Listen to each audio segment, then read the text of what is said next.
अस्सलाम वालेकुम दोस्तों, ਅੱਜ ਇੱਕ ਵਾਰੀ ਫਿਰ ਅਸੀਂ ਤੁਹਾਡੀ ਖਿਦਮਤ ਦੇ ਵਿੱਚ ਹਾਜ਼ਰ ਹਾਂ ਤੇ ਬਹੁਤ ਹੀ ਸਾਡੇ ਪਿਆਰੇ ਵੀਰ ਯੂਨਸ ਸਾਕੀ ਸਾਹਿਬ ਇਹਨਾਂ ਨੇ ਸਾਨੂੰ ਆਪਣਾ ਕੀਮਤੀ ਟਾਈਮ ਦਿੱਤਾ ਹੈ ਤੇ ਸਾਡੇ ਕੋਲ ਤਸ਼ਰੀਫ ਲੈ ਇਹਨਾਂ ਦਾ ਬਹੁਤ ਸ਼ੁਕਰੀਆ। ਅੱਜ ਅਸੀਂ ਜਨਾਬ ਬਹੁਤ ਹੀ ਮਸ਼ਹੂਰ ਸ਼ੇਰ ਹੈ ਜਿਹਨੂੰ ਹਰ ਹੀਰ ਗਾਇਕ ਹਰ ਨਾਤ ਖਾਂ ਪੜ੍ਹ ਰਿਹਾ ਹੈ ਤੇ ਉਹਦੇ ਵਿੱਚ ਲਫ਼ਜ਼ ਨੇ ਜਿਹੜੇ ਉਲਟ ਪੁਲਟ ਤੇ ਗਲਤ ਮਲਤ ਪੜ੍ਹ ਕੇ ਤੇ ਸਮਝ ਵੀ ਨਹੀਂ ਆਉਂਦੀ।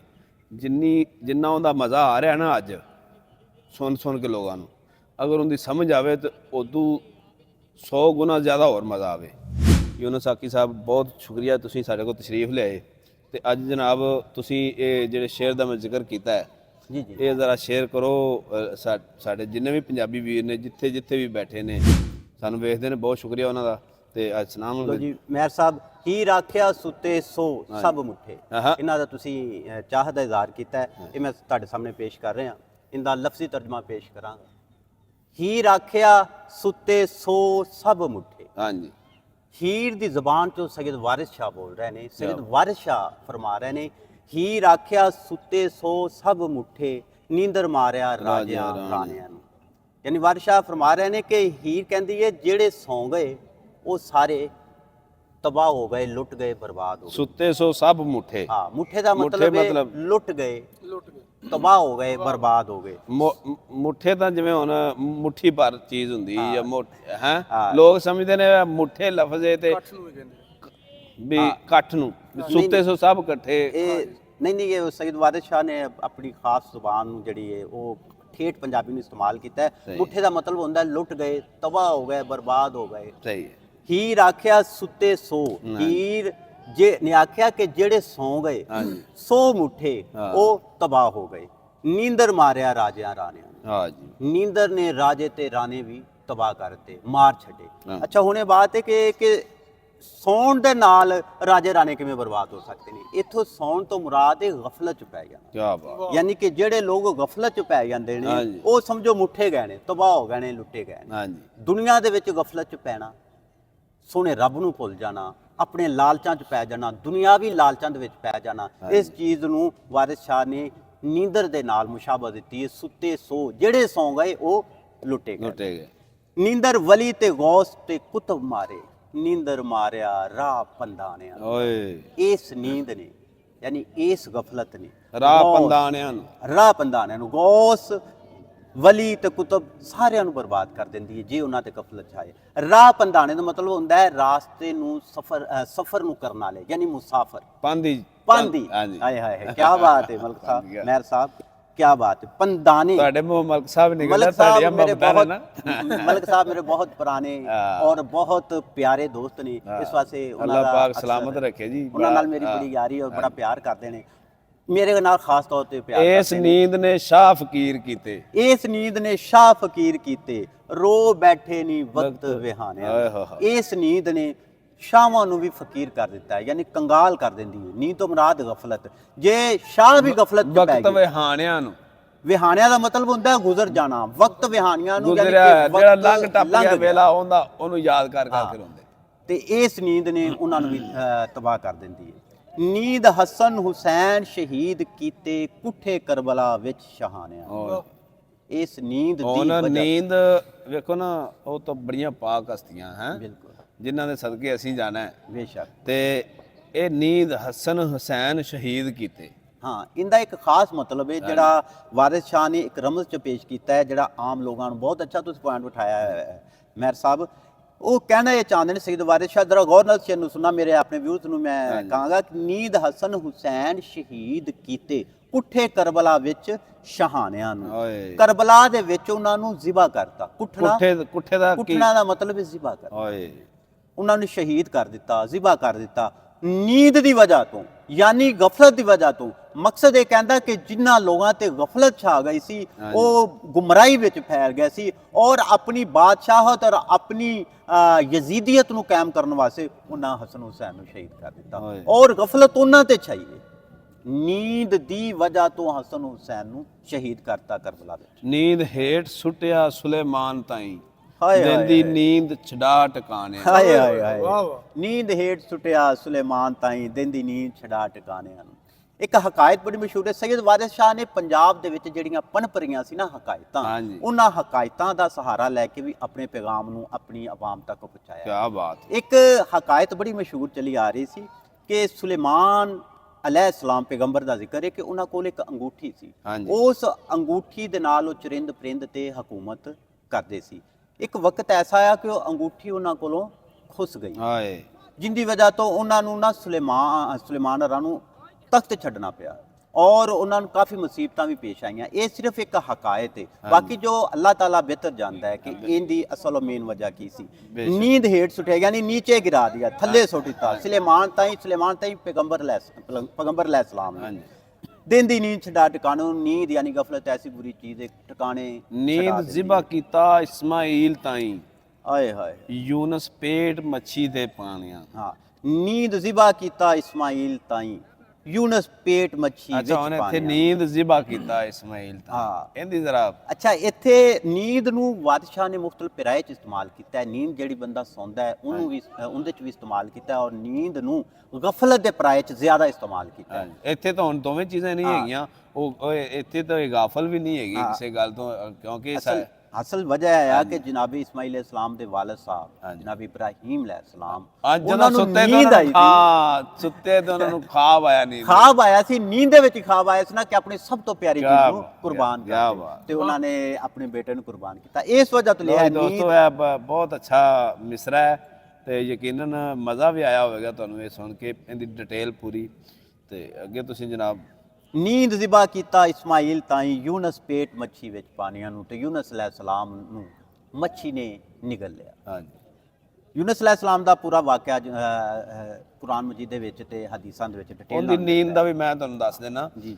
ਜਦੋਂ ਹਜ਼ਰਤ ਯੂਨਸ अलैहिस्सलाम ਨੂੰ ਉਹਨਾਂ ਦੀ ਕੌਮ ਨੇ ਬਹੁਤ ਹੀ ਤੰਗ ਕੀਤਾ ਨਾ, ਤੇ ਉਹਨਾਂ ਦੀ ਪੈਰਵੀ ਕਰਨ ਤੋਂ ਇਨਕਾਰ ਕਰ ਦਿੱਤਾ, ਅੱਲਾਹ ਪਾਕ ਨੇ ਫਰਮਾਇਆ ਵੀ ਮੈਂ ਹੁਕਮ ਦਿਆਂਗਾ ਤੁਸੀਂ ਇਹ ਇਲਾਕਾ ਛੱਡ ਕੇ ਚਲੇ ਜਾਇਆ ਜੇ ਤੇ ਇਹਨਾਂ ਤੇ ਮੈਂ ਅਜ਼ਾਬ ਨਾਜ਼ਲ ਕਰ ਦਾਂ। ਹਾਏ ਹਾਏ, ਬਿਲਕੁਲ। ਲੇਕਿਨ ਹਜ਼ਰਤ ਯੂਨਸ अलैहिस्सलाम ਨੇ, ਸਾਡੇ ਆਪਣੇ ਕੋਲੋਂ ਗੱਲ ਨਹੀਂ ਹੈਗੀ, ਕੁਰਾਨ ਮਜੀਦ ਦਾ ਵਾਜ਼ਿਆ ਵਾ। ਕੁਰਾਨ ਮਜੀਦ ਦੇ ਵਿੱਚ ਅੱਲਾਹ ਪਾਕ ਨੇ ਫਰਮਾਇਆ ਯੂਨਸ अलैहिस्सलाम ਉਹ ਅੱਲਾਹ ਪਾਕ ਦੀ ਤਰਫੋਂ ਉਹਨੂੰ ਪੈਗਾਮ ਆਉਣ ਤੋਂ ਪਹਿਲੇ ਉੱਥੋਂ ਚਲੇ ਗਏ। ਉੱਥੇ ਚਲੇ ਗਏ ਤਾਂ ਫਿਰ ਇਸ ਵਜ੍ਹਾ ਤੋਂ ਨਾ ਉਹਨਾਂ ਨੂੰ ਜਿਹੜਾ ਮੱਛੀ ਨੇ ਨਿਕਲ ਲਿਆ। ਹਾਂਜੀ, ਦਰਿਆ ਪਾਰ ਕਰ। ਫਿਰ ਜਦੋਂ ਕਸ਼ਤੀ ਭੰਵਰ ਦੇ ਵਿੱਚ ਆਂਦੀ ਹੈ ਨਾ, ਹਾਂ, ਤੇ ਉਹ ਮਲਾਹ ਵੇਖਦਾ ਹੈ, ਤੇ ਉਹ ਵੇਖਦਾ ਵੀ ਐਡਾ ਨੂਰਾਨੀ ਚਿਹਰਾ ਹੈ, ਤੇ ਇਹ ਬਾਰ-ਬਾਰ ਕਸ਼ਤੀ ਭੰਵਰ ਦੇ ਵਿੱਚ ਆਂਦੀ, ਤੇ ਉਹ ਕੂਰਾ ਪਾਉਂਦੇ ਸੀ। ਜਦੋਂ ਕੋਈ ਜਿਹਾ ਮਸਲਾ ਬਣਦਾ ਸੀ ਨਾ, ਕੂਰਾ ਪਾਉਂਦੇ, ਤੇ ਉਹ ਕੂਰਾ ਪਾਉਂਦੇ ਸੀ, ਤੇ ਉਹ 2 ਵਾਰੀ ਕੂਰਾ ਪਾਇਆ ਨਾ, ਹਜ਼ਰਤ ਯੂਨਸ अलैहिस्सलाम ਦਾ ਨਿਕਲਿਆ। ਉਹਨਾਂ ਦਾ ਨਾਮ ਆਇਆ।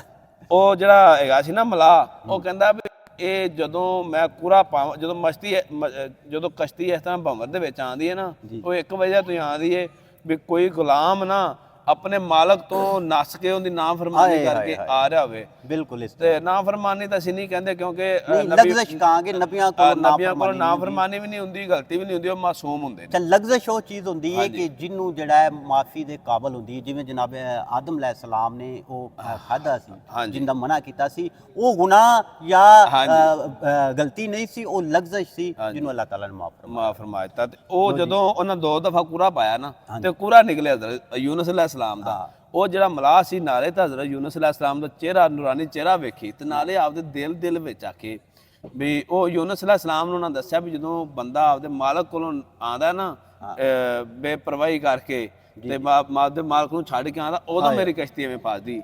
ਇੱਕ ਵਾਰੀ ਕੂਰਾ ਪਾਇਆ, ਹਜ਼ਰਤ ਯੂਨਸ अलैहिस्सलाम ਦਾ ਨਾਂ ਨਿਕਲਿਆ। ਦੂਸਰੀ ਵਾਰ ਕੂਰਾ ਪਾਇਆ, ਹਜ਼ਰਤ ਯੂਨਸ अलैहिस्सलाम ਦਾ ਨਾਂ ਨਿਕਲਿਆ। ਤੀਸਰੀ ਵਾਰ ਨਹੀਂ ਪਾਇਆ। ਤੀਸਰੀ ਵਾਰ ਪਾਉਣ ਤੋਂ ਪਹਿਲੇ ਯੂਨਸ अलैहिस्सलाम ਨੇ ਆਪ ਛਾਲ ਮਾਰੀ। ਉਹਨੇ ਕਿ ਉਹ ਮੈਂ ਹੀ ਆ। ਇਸ ਤਰ੍ਹਾਂ ਉਹ ਪੇਟ ਮੱਛੀ ਦੇ ਵਿੱਚ ਗਿਆ ਚਲੇ। ਕੀ ਬਾਤ ਹੈ। ਬਿਲਕੁਲ ਇਸੇ ਤਰ੍ਹਾਂ ਕੁਰਾਨ ਚ ਅੰਦਰ ਵਾਜ਼ਿਆ। ਅੱਛਾ ਜੀ, ਨੀਂਦ ਪੁੱਤ ਯਾਕੂਬ ਦਾ ਖੂਹ ਪਾਇਆ, ਸੁਣਿਆ ਹੋਸੀਆ ਯੂਸਫ ਦੇ ਬਾਣਿਆਂ। ਇਸ ਸ਼ੇਰ ਦਾ, ਇਸ ਮਿਸਰੇ ਦਾ ਮਤਲਬ ਇਹ ਬਾਦਸ਼ਾਹ ਲਿਖਦੇ ਨੇ ਕਿ ਤੁਸੀਂ ਯੂਸਫ अलैहिस्सलाम ਦੀ ਨੂੰ ਵੇਚਣ ਦਾ ਵਾਕਿਆ ਤਾਂ ਸੁਣਿਆ ਹੋਵੇਗਾ, ਕਿਸ ਤਰ੍ਹਾਂ ਵਿਕੇ। ਹਾਂਜੀ, ਬਾਣਿਆਂ ਨੂੰ। ਔਰ ਯਾਕੂਬ ਦੇ ਪੁੱਤ ਤੋਂ ਮੁਰਾਦ ਜਨਾਬੀ ਯੂਸਫ अलैहिस्सलाम ਨੇ ਕਿ ਨੀਂਦ ਦੀ ਵਜ੍ਹਾ ਤੋਂ, ਉਹਦੇ ਭਰਾਵਾਂ ਦੀ ਗਫਲਤ ਦੀ ਵਜ੍ਹਾ ਤੋਂ ਯੂਸਫ अलैहिस्सलाम ਨੂੰ ਵੀ ਖੂਹ ਵਿੱਚ ਪਾ ਦਿੱਤਾ, ਤੇ ਉਹਨਾਂ ਨੂੰ ਵਿਕਣਾ ਪਿਆ। ਨੀਂਦ ਸ਼ੇਰ ਤੇ ਦਿਓ ਇਮਾਮ ਕੁੱਠੇ, ਨੀਂਦਰ ਮਾਰਿਆ ਵੱਡੇ ਸਿਆਣਿਆਂ ਨੂੰ। ਇਸ ਨੀਂਦ ਦੀ ਵਜ੍ਹਾ ਤੋਂ ਕਈ ਸ਼ੇਰ, ਕਈ ਦਿਓ, ਕਈ ਇਮਾਮ ਵੀ ਤਬਾਹ ਹੋ ਜਾਂਦੇ। ਇੱਥੇ ਦੁਬਾਰਾ ਫਿਰ ਉਹ ਚੀਜ਼ ਵਾਪਸ ਆਉਂਦੀ ਵੀ ਇਮਾਮ ਇਮਾਮ ਹੁਸੈਨ ਅਲੈਹਿਸਲਾਮ ਦਾ ਵੀ ਅਗਰ ਜ਼ਿਕਰ ਇਹ ਇਮਾਮ ਤੋਂ ਮੁਰਾਦ ਉਹ ਨੇ ਜਿਹੜੇ ਕੋਈ ਵੀ ਰਹਿਨੁਮਾ ਹੁੰਦੇ ਨੇ, ਰਹਿਬਰ ਹੁੰਦੇ ਨੇ, ਲੇਕਿਨ ਜਦੋਂ ਗਫਲਤ ਦਾ ਸ਼ਿਕਾਰ ਹੁੰਦੇ ਨੇ ਨਾ ਉਸ ਵਕਤ ਉਹ ਵੀ ਜਿਹੜੇ ਨੇ ਨਾ ਰਹਿ ਜਾਂਦੇ ਨੇ, ਤਬਾਹ ਬਰਬਾਦ ਹੋ ਜਾਂਦੇ ਨੇ। ਹਾਬੀਲ ਕਬੀਲ ਦਾ ਜੰਗ ਹੋਇਆ, ਛੱਡ ਗਏ ਨੇ ਕੁਤਬ ਟਿਕਾਣਿਆਂ ਨੂੰ, ਖਾਹਿਸ਼ ਹੱਕ ਦੀ ਕਲਮ ਤਕਦੀਰ ਵਗੀ, ਮੋੜੇ ਕੌਣ ਅੱਲਾ ਦਿਆਂ ਭਾਣਿਆਂ। ਹਾਬੀਲ ਕਬੀਲ ਦਾ ਵੀ ਬੜਾ ਮਸ਼ਹੂਰ ਵਾਕਿਆ, ਕਿਉਂਕਿ ਸਾਡੀ ਨਸਲਾਂ ਹੀ ਉੱਥੋਂ ਚੱਲੀਆਂ। ਹਾਂ ਬਿਲਕੁਲ ਬਿਲਕੁਲ। ਔਰ ਚूंकि ਅਸੀਂ ਇਹਦਾ ਤਰਜਮਾ ਕਰ ਰਹੇ ਹਾਂ, ਇਹਦਾ ਵਾਜ਼ਿਆ ਜ਼ਿਕਰ ਕੁਰਾਨ ਮਜੀਦ ਦੀ ਸੂਰਾ ਬਕਰਾ ਵਿੱਚ ਮੌਜੂਦ ਹੈ, ਜਿਹੜਾ ਪੜ੍ਹਨਾ ਚਾਹੇ ਹਾਬੀਲ ਕਬੀਲ ਦਾ ਜ਼ਿਕਰ ਮੌਜੂਦ ਹੈ ਕਿ ਉਹ ਕਿਸ ਤਰ੍ਹਾਂ ਇੱਕ ਭਰਾ ਨੇ ਦੂਸਰੇ ਭਰਾ ਨੂੰ ਸ਼ਹੀਦ ਮਾਰਤਾ, ਕਤਲ ਕਰ ਦਿੱਤਾ। ਅੱਛਾ, ਉਸ ਦੌਰ ਦੇ ਵਿੱਚ ਜਦੋਂ ਕੁਰਬਾਨੀ ਕਰਦੇ ਸੀ ਨਾ, ਹਾਂਜੀ ਕੁਰਬਾਨੀ ਕਰਦੇ ਸੀ, ਉਹ ਇੱਕ ਪਹਾੜੀ ਦੇ ਉੱਤੇ ਜਾ ਕੇ ਨਾ ਆਪਣਾ ਜਿਹੜਾ ਵੀ ਜਾਨਵਰ ਜਾਂ ਕੋਈ ਚੀਜ਼ ਹੁੰਦੀ ਸੀ ਜ਼ਿਬਾ ਕਰਕੇ ਉੱਥੇ ਰੱਖਦੇ ਸੀ ਤੇ ਉਹਨੂੰ ਹਵਾ ਉਡਾ ਲੈ ਜਾਂਦੀ ਸੀ। ਬਿਲਕੁਲ ਠੀਕ ਹੈ। ਉਹ ਹੁਣ ਇੱਕ ਭਾਈ ਦੀ ਜਿਹੜੀ ਕੁਰਬਾਨੀ ਸੀ ਉਹਨੂੰ ਉਡਾ ਲੈ ਗਈ ਤੇ ਦੂਸਰੇ ਨਾ ਉਹ ਇਸ ਗੱਲ ਤੋਂ ਨਾਰਾਜ਼ ਹੋ ਗਿਆ। ਇਸ ਗੱਲ ਤੋਂ ਨਾਰਾਜ਼ ਹੋ ਕੇ ਉਹਨੇ ਦਿਲ ਬਰਦਾਸ਼ਤ ਹੋਇਆ ਵੀ ਮੇਰੀ ਕੁਰਬਾਨੀ ਮਨਜ਼ੂਰ ਕਬੂਲ ਉਹਨੇ ਗੁੱਸਾ ਸਾਰਾ ਉਹਨੇ ਤੇ ਕੱਢਿਆ। ਹਾਂ, ਫਿਰ ਜਦੋਂ ਮਾਰ ਬੈਠਾ ਫਿਰ ਉਹਨੇ ਨਾ ਪਤਾ ਹੀ ਨਹੀਂ ਸੀ ਵੀ ਮੈਂ ਇਹਨੂੰ ਦਫਨਾਣਾ, ਇਹਨੂੰ ਮੈਂ ਕਿਵੇਂ ਸੰਭਾਲਣਾ, ਦਫਨਾਣਾ ਕਿਵੇਂ ਆ। ਫਿਰ ਅੱਲਾਹ ਪਾਕ ਨੇ 2 ਕਵੇ ਭੇਜੇ, ਉਹ ਵੀ ਲੜੇ ਆਪਸ ਦੇ ਵਿੱਚ, ਇੱਕ ਕਵਾ ਮਰ ਗਿਆ, ਫਿਰ ਉਹਨੇ ਇੱਕ ਕਵੇ ਨੇ ਉਹਦਾ ਕੱਢ ਕੇ ਨਾ ਮਿੱਟੀ ਪਿੱਛੇ ਕਰਕੇ ਟੁਆ ਬਣਾ ਕੇ ਉਹਨੂੰ ਨੱਪਿਆ। ਜਦੋਂ ਉਹਨੇ ਨੱਪਿਆ ਨਾ ਫਿਰ ਰੁੰਨਿਆ ਉਹ ਵੇਖ ਕੇ, ਯਾ ਅੱਲਾ ਮੈਂ ਇਸ ਕਵੇ ਨਾਲੋਂ ਵੀ ਬਦਤਰ ਹਾਂ ਵੀ ਉਹ ਜਿਹਨੇ ਆਪਦੇ ਨਾਲ ਦੇ ਨੂੰ ਸੰਭਾਲ ਲਿਆ ਤੇ ਮੈਂ ਉਹ, ਲੇਕਿਨ ਉਹ ਅੱਲਾਹ ਤਾਲਾ ਦੀ ਤਰਫੋਂ ਇੱਕ ਪੈਗਾਮ ਸੀ। ਬਿਲਕੁਲ ਬਿਲकुल।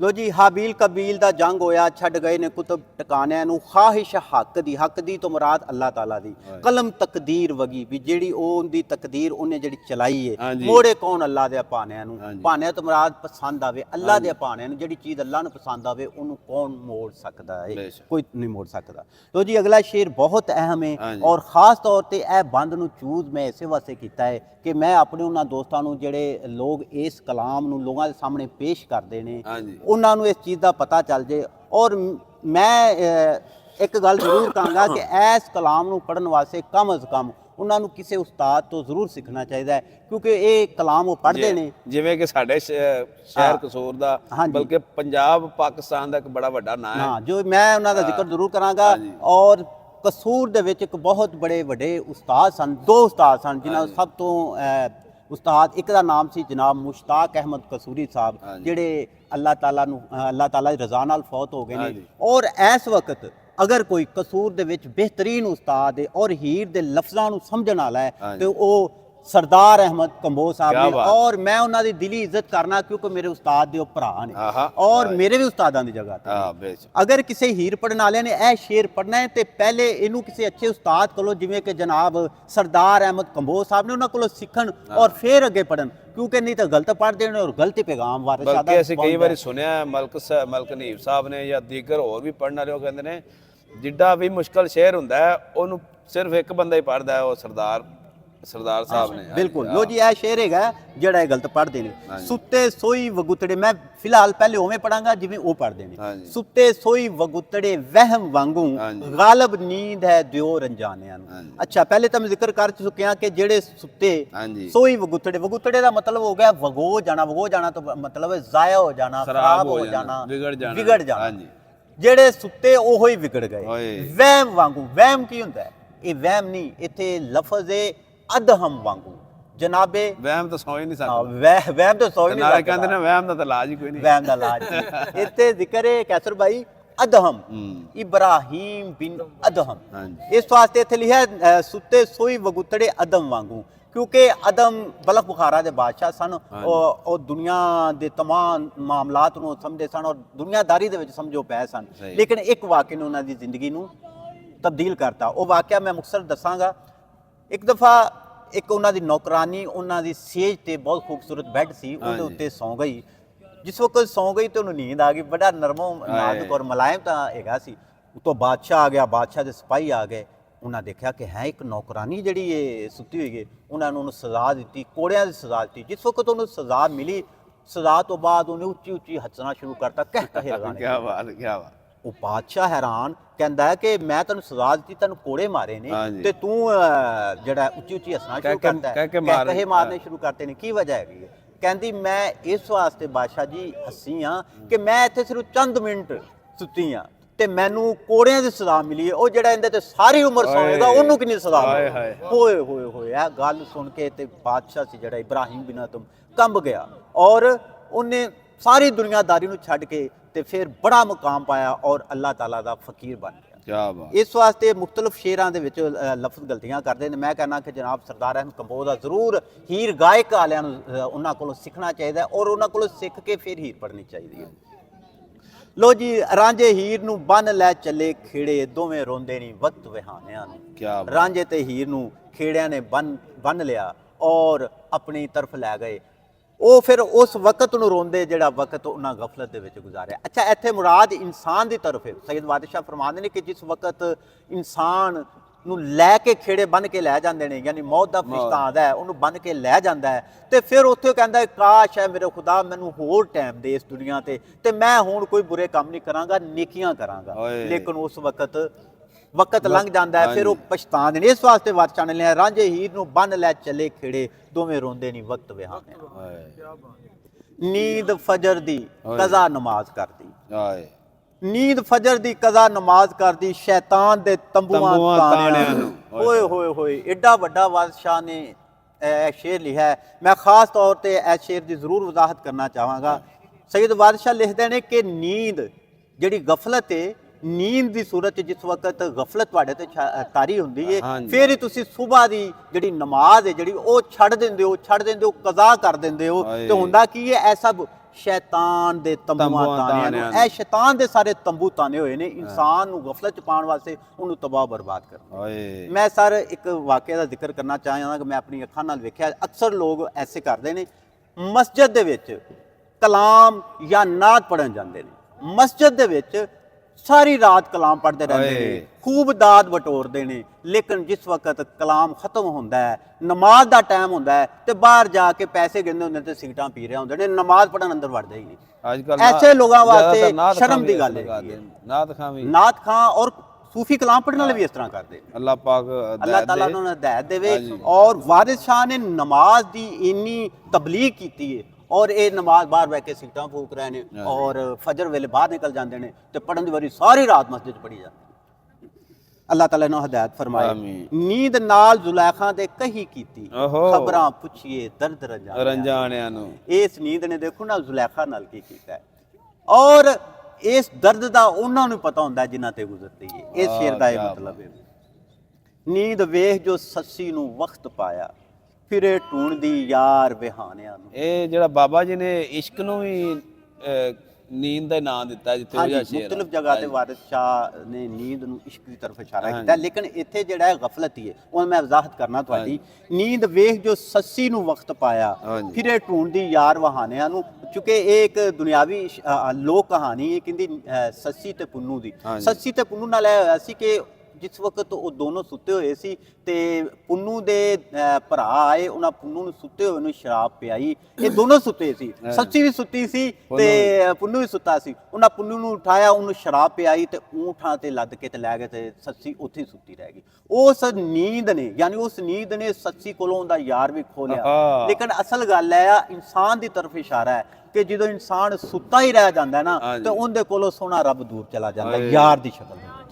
ਇਹ ਇਸ਼ਾਰਾ ਹੈ। ਨੀਂਦ ਵੇਖ ਜੋ ਸੱਸੀ ਨੂੰ ਵਕਤ ਪਾਇਆ, ਵਕਤ ਪਾਉਣ ਦਾ ਮਤਲਬ ਹੈ ਮੁਸੀਬਤ ਪਾਈ। ਹਾਂਜੀ, ਨੀਂਦ ਵੇਖ ਜੋ ਸੱਸੀ ਨੂੰ ਵਕਤ ਪਾਇਆ, ਫਿਰੇ ਢੂੰਡਦੀ ਯਾਰ ਵਹਾਨਿਆਂ ਨੂੰ। ਨੀਂਦ ਮਿਰਜ਼ੇ ਦਾ ਸੀਸ ਕਟਾ ਦਿੱਤਾ, ਕੱਤ ਕੱਖਾਂ ਦੇ ਵਿੱਚ ਫੁਕਾਨਿਆਂ ਨੂੰ। ਲੋ ਜੀ, ਇਹਦੇ ਵਿੱਚ ਇਸ ਮਿਸਰੇ ਵਿੱਚ ਦੋ ਲਫ਼ਜ਼ ਐਸੇ ਨੇ ਜਿਹੜੇ ਬਹੁਤ ਘੱਟ ਲੋਕਾਂ ਨੂੰ ਪਤਾ ਹੈ। ਇੱਕ ਹੈਗਾ ਸੀਸ। ਹਾਂਜੀ, ਨੀਂਦ ਮਿਰਜ਼ੇ ਦਾ ਸੀਸ ਕਟਾ ਦਿੱਤਾ। ਸੀਸ ਦਾ ਲਫ਼ਜ਼ ਜਿਹੜਾ ਹੈ ਨਾ, ਇਹ ਸੀਸ ਦਾ ਕੁਝ ਲੋਕ ਇਹ ਸਮਝਦੇ ਨੇ ਸੀਸ ਹੈ ਸਿਰ ਨੂੰ ਕਹਿੰਦੇ ਨੇ। ਇਹਦੇ 'ਚ ਕੋਈ ਸ਼ੱਕ ਨਹੀਂ, ਸਿਰ ਨੂੰ ਵੀ ਕਹਿੰਦੇ ਨੇ ਸੀਸ। ਲੇਕਿਨ ਸੀਸ ਉਸ ਸਿਰ ਨੂੰ ਕਹਿੰਦੇ ਨੇ ਜਿਹੜਾ ਇੱਥੋਂ ਸ਼ੁਰੂ ਹੈ। ਦੇਖੋ ਐਸ ਮੁੰਡੀ ਜਿਹਨੂੰ ਕਹਿੰਦੇ, ਇਹ ਮੁੰਡੀ ਤੋਂ ਲੈ ਕੇ ਉੱਤੇ ਜਿੰਨਾ ਹਿੱਸਾ ਇਹਨੂੰ ਸੀਸ ਕਹਿੰਦੇ ਨੇ। ਸਹੀ, ਐਸ ਮੁੰਡੀ ਤੋਂ ਲੈ ਕੇ ਉਤਲਾ ਜਿੰਨਾ ਹਿੱਸਾ ਇਹਨੂੰ ਸੀਸ ਕਹਿੰਦੇ ਨੇ। ਇਸੇ ਵਾਸਤੇ ਇਮਾਮ ਹੁਸੈਨ ਦਾ ਜਦੋਂ ਸਰ ਕਲਮ ਕੀਤਾ ਗਿਆ ਨਾ ਤਾਂ ਉਹਨੂੰ ਕਿਹਾ ਜਾਂਦਾ ਹੈ ਕਿ ਸੀਸ ਕੱਟ ਦਿੱਤਾ, ਕਿਉਂਕਿ ਉਹਨਾਂ ਦਾ ਇਸ ਜਗ੍ਹਾ ਤੋਂ ਕਲਮ ਕੀਤਾ ਸੀ। ਨੀਂਦ ਮਿਰਜ਼ੇ ਦਾ ਸੀਸ ਕਟਾ ਦਿੱਤਾ ਤੇ ਕੱਖਾਂ ਦੇ ਵਿੱਚ ਫੁਕਾਣਿਆਂ ਦਾ ਮਤਲਬ ਹੁੰਦਾ ਅੱਗ ਲਾ ਦਿੱਤੀ। ਮਿਰਜ਼ੇ ਤੇ ਸਾਹਿਬਾਂ ਦੀ ਮਸ਼ਹੂਰ ਕਹਾਣੀ, ਫੋਕ ਕਹਾਣੀ ਤੁਸੀਂ ਸੁਣੀ ਹੋਗੀ। ਅਗਰ ਕੋਈ ਮਜ਼ੀਦ ਪੜ੍ਹਨਾ ਚਾਹੁੰਦਾ ਹੈ ਤੇ ਕਾਦਰ ਯਾਰ ਦੀ ਗਾਲਬਨ ਕਿਤਾਬ ਹੈ, ਉਹਦੇ 'ਚ ਉਹਨਾਂ ਪੂਰੀ ਕਹਾਣੀ ਲਿਖੀ ਹੈ ਕਿ ਕਿਸ ਤਰ੍ਹਾਂ ਮਿਰਜ਼ਾ ਆਪਣੀ ਸਾਹਿਬਾਂ ਨੂੰ ਲੈ ਕੇ ਜਾ ਰਿਹਾ ਹੁੰਦਾ ਹੈ ਤੇ ਰਸਤੇ ਵਿੱਚ ਆਣ ਕੇ ਉਹਦੇ ਤੇ ਨੀਂਦ ਗਲਬ ਆ ਜਾਂਦੀ ਹੈ, ਯਾਨੀ ਕਿ ਉਹਦੇ ਤੇ ਜਿਹੜੀ ਹੈਗੀ ਏ ਨੀਂਦ ਦਾ ਛਾ ਗਲਬਾ ਹੋ ਜਾਂਦੀ ਜਾਂਦਾ ਹੈ, ਨੀਂਦ ਦਾ ਗਲਬਾ ਹੋ ਜਾਂਦਾ ਤੇ ਉਹ ਸੌ ਜਾਂਦਾ ਹੈ। ਉਨੀ ਦੇਰ ਉਹਦੇ ਭਰਾ ਆਉਂਦੇ ਨੇ ਤੇ ਉਹਨੂੰ ਮਾਰ ਦਿੰਦੇ ਨੇ, ਮਾਰ ਕੇ ਫਿਰ ਉਹਨੂੰ ਅੱਗ ਲਾ ਕੇ ਕੱਖਾਂ 'ਚ ਸਾੜ ਦਿੰਦੇ, ਅੱਛਾ ਮਿਰਜ਼ੇ ਨੂੰ ਅੱਗ ਲਾ ਕੇ ਕੱਖਾਂ 'ਚ ਸਾੜ ਦਿੰਦੇ ਨੇ, ਕਿਉਂਕਿ ਉਹਦੇ ਤੇ ਗਫਲਤ ਛਾ ਗਈ ਸੀ, ਸੌ ਗਿਆ ਸੀ। ਨਹੀਂ ਇਹ ਅੱਗ ਲਾ ਕੇ ਸਾੜਨ ਵਾਲੀ ਹੈ, ਵੈਸੇ ਅੱਗੇ ਕਹਾਣੀਆਂ ਵਗੈਰਾ ਸੁਣੀ ਦੀਆਂ ਨਹੀਂ। ਹਾਂ ਨਹੀਂ, ਇਸੇ ਤਰ੍ਹਾਂ ਹੀ ਹੋਇਆ ਹੈ। ਓਏ ਤੁਸੀਂ ਇਹਦੀ ਪੂਰੀ ਕਹਾਣੀ ਪੜ੍ਹੋ ਨਾ, ਕਿਉਂਕਿ ਹੁਣ ਤਾਂ ਆਪਣੇ ਕੋਲ ਵਕਤ ਨਹੀਂ ਹੈਗਾ। ਉਹ ਹੈ, ਮੈਂ ਐਂਡ ਤੋਂ ਹੀ ਦੱਸ ਰਿਹਾ ਕਿ ਉਹ ਜਿਸ ਵਕਤ ਸੌ ਜਾਂਦੇ ਨੇ, ਉਹ ਜਿਸ ਵਕਤ ਸਾਹਿਬਾਂ ਨੂੰ ਲੈ ਕੇ ਜਾਂਦਾ ਹੈ ਨਾ, ਤੂੰ ਸਮਝਦਾ ਕਿ ਮੈਂ ਬਹੁਤ ਦੂਰ ਆ ਗਿਆ। ਜੰਗਲ ਦੇ ਵਿੱਚ ਜਾ ਕੇ ਸਾਹਿਬਾਂ ਨੂੰ ਲੈ ਕੇ ਸੌ ਜਾਂਦਾ ਹੈ ਤੇ ਪਿੱਛੋਂ ਵਾਰਾਂ ਚੜੀਆਂ ਹੁੰਦੀਆਂ ਨੇ, ਉਹ ਜਾ ਕੇ ਮਾਰ ਦਿੰਦੀਆਂ, ਫਿਰ ਸਾੜ ਦਿੰਦੀਆਂ ਨੇ। ਫੁਕਾਣਾ ਦਾ ਮਤਲਬ ਸਾੜਨਾ। ਲੋ ਜੀ, ਮਾਰੇ ਨੀਂਦਰਾਂ ਦੇ ਨਹੀਂ ਤਾਪ ਆਏ, ਰਹੀਆਂ ਹਸਰਤਾਂ ਨੀਂਦ ਸਤਾਨਿਆਂ ਨੂੰ, ਇਹਨਾਂ ਵੇਲਿਆਂ ਨੂੰ ਪਿੱਛੋਂ ਯਾਦ ਕਰ ਸੈਂ, ਜੱਟੀ ਹੀਰ ਦੇ ਸੁਖਨ ਅਲਾਣਿਆਂ ਨੂੰ। ਅਲਾਣਿਆਂ ਦਾ ਮਤਲਬ ਹੁੰਦਾ ਬੋਲਣਾ, ਕੂਕ ਕੇ ਬੋਲਣਾ, ਸ਼ੋਰ ਕਰਨਾ, ਜਿਵੇਂ ਅਲਾਨੀਆਂ ਚੀਜ਼ ਹੁੰਦੀ ਹੈ ਐਲਾਨ ਕਰਨਾ। ਲੇਕਿਨ ਇਹ ਲਫ਼ਜ਼ ਹੈ ਅਲਫ ਨਾਲ, ਅਲਫ ਨਾਲ ਜਿਹੜਾ ਐਲਾਨ ਹੁੰਦਾ ਨਾ, ਅਲਫ ਲਾਮ ਅਲਫ ਐਨ ਲਾਮ ਲਾ ਨੂੰ, ਉਹ ਹੋਰ ਲਫ਼ਜ਼ ਉਹ ਹੁੰਦਾ ਹੈ, ਐਲਾਨ ਉਹ ਹੁੰਦਾ ਹੁੰਦਾ ਉਰਦੂ ਦਾ ਐਲਾਨ ਲਫ਼ਜ਼, ਕਰਨਾ, ਉਹ ਹੋਰ ਲਫ਼ਜ਼ ਹੁੰਦਾ ਹੈ। ਇਹ ਅਲਾਨਾ ਹੈ। ਸਰਾਇਕੀ ਦਾ ਐਲਾਨ ਕਹਿੰਦੇ, ਸਰਾਇਕੀ ਨੂੰ ਲਹਿਦਾ ਵਦਾ। ਇਹ ਕੈਸਰ ਭਾਈ, ਇਹ ਅਲਾਨਾ ਲਫ਼ਜ਼ ਸਰਾਇਕੀ ਪੰਜਾਬੀ ਦੇ ਤੇ ਸੰਸਕ੍ਰਿਤ ਦੇ ਵਿੱਚ ਇਸਤੇਮਾਲ ਹੁੰਦਾ ਹੈ। ਅਲਾਨਾ ਦਾ ਮਤਲਬ ਹੁੰਦਾ ਹੈ ਬੋਲਣਾ, ਹਾਂਜੀ ਪੁਕਾਰਨਾ, ਉੱਚੀ ਸ਼ੋਰ ਕਰਕੇ ਦੱਸਣਾ ਕਿਸੇ ਚੀਜ਼ ਨੂੰ। ਇਹਦੇ ਵਿੱਚ ਅਸਲ 'ਚ ਵਾਰਸ ਕਹਿਣਾ ਫਰਮਾ ਰਹੇ ਨੇ, ਇਹਨਾਂ ਵੇਲਿਆਂ ਨੂੰ ਪਿੱਛੋਂ ਯਾਦ ਕਰ ਸੈਂ, ਜੱਟੀ ਹੀਰ ਦੇ ਸੁਖਨ ਅਲਾਣਿਆਂ ਨੂੰ, ਕਿ ਜਿਹੜੀਆਂ ਗੱਲਾਂ ਮੈਂ ਹੁਣ ਕੂਕ ਕੂਕ ਕੇ ਵਾਰਸ਼ਾ ਕਹਿੰਦਾ ਤੁਹਾਨੂੰ ਦੱਸ ਰਿਹਾ ਨਾ, ਇਹ ਜਦੋਂ ਵਕਤ ਲੰਘ ਜਾਏਗਾ ਨਾ, ਫਿਰ ਤੁਸੀਂ ਇਹਨਾਂ ਗੱਲਾਂ ਨੂੰ ਪਛਤਾਓਗੇ। ਕੋਈ ਇਸ ਗੱਲ ਤੇ ਅਮਲ ਕਰ ਲਓ। ਕਿਸੇ ਤੱਤੜੇ ਵਕਤ ਸੀ ਨਿਉ ਲੱਗਾ, ਓਏ ਹੋਏ ਅਸਾਂ ਬੀਜਿਆ ਭੁੰਨਿਆ ਦਾਣੇ। ਹਾਏ ਹਾਏ ਹਾਏ, ਤੱਤੜੇ ਵਕਤ। ਤੱਤੜੇ ਵਕਤ ਦਾ ਮਤਲਬ ਹੁੰਦਾ ਹੈ ਬਦਨਸੀਬੀ ਦਾ ਵੇਲਾ। ਮੈਂ ਤੱਤੜੀ, ਮੈਂ ਬਦਨਸੀਬ। ਕਿਸੇ ਤੱਤੜੇ ਵਕਤ ਸੀ ਨਿਉ ਲੱਗਾ। ਨਿਉ ਲੱਗਣਾ ਦਾ ਮਤਲਬ ਹੁੰਦਾ ਹੈ ਦਿਲ ਲੱਗ ਜਾਣਾ, ਕਿਸੇ ਨਾਲ ਪਿਆਰ ਹੋ ਜਾਣਾ। ਹਾਂਜੀ ਤੋ ਹੀਰ ਇਹ ਕਹਿਣਾ ਚਾਹੁੰਦੀ ਏ ਕਿ ਆਪਣੇ ਤੇ ਇਹ ਮੁਸੀਬਤ ਆਈ ਏ, ਐਂ ਲੱਗਦਾ ਕਿ ਜਿਵੇਂ ਆਪਣਾ ਇਹ ਨਿਉ, ਇਹ ਪਿਆਰ ਕਿਸੇ ਬੁਰੇ ਵਕਤ ਦੇ ਵਿੱਚ ਸ਼ੁਰੂ ਹੋਇਆ ਹੈ। ਅਸਾਂ ਬੀਜਿਆ ਭੁੰਨਿਆ ਦਾਣਿਆਂ ਨੂੰ, ਵੀ ਉਹ ਕੰਮ ਅਸਾਂ ਕੀਤਾ। ਭੁੱਜੇ ਦਾਣੇ ਕਦੀ ਬੀਜੀਏ ਤਾਂ ਉਗਦੇ ਤਾਂ ਨਹੀਂ ਨਾ। 3.5 ਹੱਥ ਜ਼ਮੀ ਹੈ ਮਿਲਕ ਤੇਰੀ। ਹਾਏ ਹਾਏ ਹਾਏ ਹਾਏ, 3.5 ਹੱਥ ਜ਼ਮੀਨ ਹੈ ਮਿਲਕ ਤੇਰੀ, ਵਾਰਿਸ ਸ਼ਾਹ ਕਿਉਂ ਵਲੇ ਬਲਾਣਿਆਂ ਨੂੰ। ਮਿਲਕ, ਮਿਲਕ ਮਿਲਕੀਅਤ ਤੋਂ ਲਫ਼ਜ਼ ਨਿਕਲਿਆ ਹੈ, ਯਾਨੀ ਜਾਇਦਾਦ, ਤੇਰੀ ਜਿਹੜੀ ਮਲਕੀਅਤ ਹੈ। ਅੱਛਾ, ਜਿਸ ਵਕਤ ਇਨਸਾਨ ਮਰਦਾ ਹੈ ਨਾ, ਤੂੰ ਜਿਸ ਵਕਤ ਗੋਰਕਨ ਕਬਰ ਕੱਢਦਾ ਹੈ, ਕਬਰ ਹਮੇਸ਼ਾ ਜਿੱਡਾ ਵੀ ਇਨਸਾਨ ਆਵੇ ਉਹਦੇ 3.5 ਹੱਥ ਦੇ ਮੁਤਾਬਕ ਕਬਰ ਖੋਦੀ ਜਾਂਦੀ ਹੈ, ਤੇ ਉਹਦੇ ਵਿੱਚ ਉਹਨੂੰ ਦਫਨ ਕੀਤਾ ਜਾਂਦਾ ਹੈ। ਵਾਰਿਸ ਸ਼ਾਹ ਇਸ ਸ਼ੇਰ ਦੇ ਵਿੱਚ ਇਹ ਕਹਿਣਾ ਚਾਹੁੰਦੇ ਨੇ ਕਿ ਇਹ ਇਨਸਾਨ 3.5 ਹੱਥ ਜ਼ਮੀਨ ਹੈ ਮਿਲਕ ਤੇਰੀ, ਤੇਰੀ ਜਿਹੜੀ ਟੋਟਲ ਮਿਲਕੀਅਤ ਹੈ ਉਹ ਤਾਂ ਸਿਰਫ 3.5 ਹੱਥ ਹੈ, ਯਾਨੀ ਕਬਰ ਹੈ। ਵਾਰਿਸ ਸ਼ਾਹ ਕਿਉਂ ਵਲੇ ਵਲਾਣਿਆਂ ਨੂੰ, ਤੂੰ ਐਵੇਂ ਵਲਾਣੇ ਵੱਲਦਾ ਫਿਰਨਾ, ਯਾਨੀ ਹਵੇਲੀਆਂ ਬਣਾਈ ਫਿਰਨਾ ਹੈ, ਕੋਠੀਆਂ ਬਣਾਈ ਫਿਰਨਾ ਹੈ, ਔਰ ਵੱਡੇ ਵੱਡੇ ਮਕਾਨ ਬਣਾਈ ਫਿਰਨਾ ਹੈ। ਤੇਰੀ ਅਸਲ ਮਲਕੀਅਤ ਤੇ ਸਿਰਫ 3.5 ਹੱਥ ਜ਼ਮੀਨ ਹੈ, ਯਾਨੀ ਗਫਲਤ 'ਚ ਨਾ ਪੈ ਤੇ ਉਹ ਸੋਹਣੇ ਰੱਬ ਨੂੰ ਯਾਦ ਕਰ ਜਿਹਨੇ ਤੈਨੂੰ ਪੈਦਾ ਫਰਮਾਇਆ ਹੈ। ਲੋ ਜੀ ਦੋਸਤੋ, ਸੱਜਣੋ, ਉਮੀਦ ਹੈ ਕਿ ਤੁਹਾਨੂੰ ਇਹ ਕਲਾਮ ਜ਼ਰੂਰ ਪਸੰਦ ਆਇਆ ਹੋਵੇ। ਬਿਲਕੁਲ ਜੀ ਨਾਜ਼ਰੀਨ, ਇਹ ਸਾਡੀ ਜਿਹੜੀ ਇਸਲਾਹ ਹੈ, ਅਸੀਂ ਤਨਕੀਦ ਵਾਸਤੇ ਇਸਲਾਹ ਨਹੀਂ ਕਰਦੇ। ਜਿਹੜਾ ਅਕਲ ਬਾਸ਼ਊਰ ਇਨਸਾਨ ਹੁੰਦਾ ਹੈ, ਉਹ ਉਹਦੀ ਇਸਲਾਹ ਕਰੀਏ ਉਹ ਖੁਸ਼ ਹੁੰਦਾ ਹੈ, ਉਹ ਖੁਸ਼ ਹੁੰਦਾ ਹੈ। ਲੇਕਿਨ ਜਿਹੜਾ ਅਹਿਮਕ ਬੰਦਾ ਹੁੰਦਾ ਨਾ, ਉਹਦੀ ਇਸਲਾਹ ਕਰੀਏ ਤਾਂ ਉਹਨੂੰ ਗੁੱਸਾ ਆਉਂਦਾ। ਉਹਨੂੰ ਗੁੱਸਾ ਆਉਂਦਾ। ਹੁਣ ਦੇਖਣਾ ਕਿ ਸਾਡੇ ਕਿੰਨੇ ਲੋਕਾਂ ਨੂੰ ਗੁੱਸਾ ਆਉਂਦਾ, ਸਾਡੇ ਕਿੰਨਾਂ ਨੂੰ ਵੀ ਮਜ਼ਾ। ਕਾਫੀ ਲੋਕ ਇਸਲਾਹ ਕਰਦੇ ਨੇ। ਕੋਈ ਅੱਛੀ ਚੀਜ਼ ਤੁਸੀਂ ਸਮਝਦੇ ਜੇ, ਤੁਸੀਂ ਸਾਨੂੰ ਦੱਸ ਸਕਦੇ ਜੇ, ਕਮੈਂਟ ਦੇ ਵਿੱਚ ਤੁਸੀਂ ਲਿਖ ਸਕਦੇ ਜੇ, ਸਾਡੀ ਸਲਾਹ ਕਰ ਸਕਦੇ ਜੀ, ਸਾਨੂੰ ਖੁਸ਼ੀ ਹੋਵੇਗੀ। ਤੁਹਾਡੇ ਜਿਹੜੇ ਮਸ਼ਵਰੇ ਨੇ ਸਾਡੇ ਵਾਸਤੇ ਬਹੁਤ ਕੀਮਤੀ ਹੁੰਦੇ ਨੇ। ਮੈਂ ਅਸਗਰ ਤੇ ਯੂਨਸ ਸਾਕੀ ਸਾਹਿਬ ਨੂੰ ਦਿਓ ਇਜਾਜ਼ਤ। ਅੱਲਾ ਹਾਫਿਜ਼।